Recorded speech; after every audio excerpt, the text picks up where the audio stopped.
โทรศัพท์ขึ้นมาใส่หูอาโลผู้ใดเด้โทร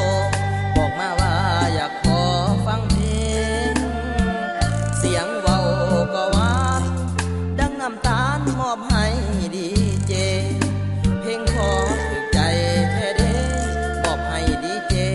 ฟังห่วมน้องแก้วแล้วเป็นจังใดคนเว้าเสียงหวานผู้นั้นเมื่อหลายการขันบ่เห็นน้องโทรหาไม่หรือว่าน้องตัวขอให้โคศกดีใจ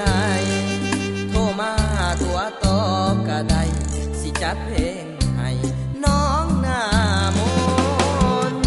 เสียงโทรศัพท์ดังกิ่งกังอีกแล้วคิดว่าน้องแก้ว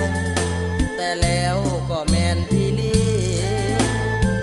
โทรมาบัดนี้เปลี่ยนมาเป็นบอกขอฟังเพลงประกาศหน้าไม่เป่งเป่งว่าให้อายไปร่วมงานน้องแดมันใจอีหลีงานนี้ดองนางแท้แท้สายเข่าหลังไม้ใครแน่พออายสิบ่อายเขาบ่เป็นอีหยังมือดองสิไปสวยงานเจ้าอยู่ในฐานะคนเศร้าอกหักจากเจ้าผู้ฟังหลายกา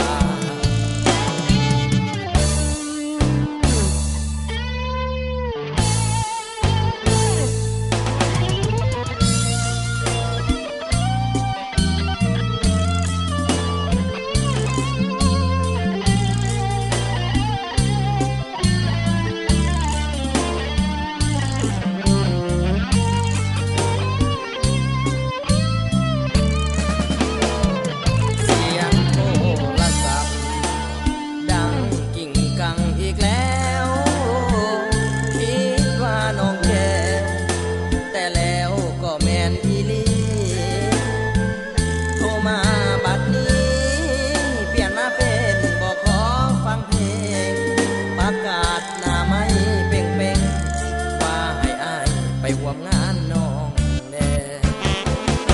มันใจอีหลี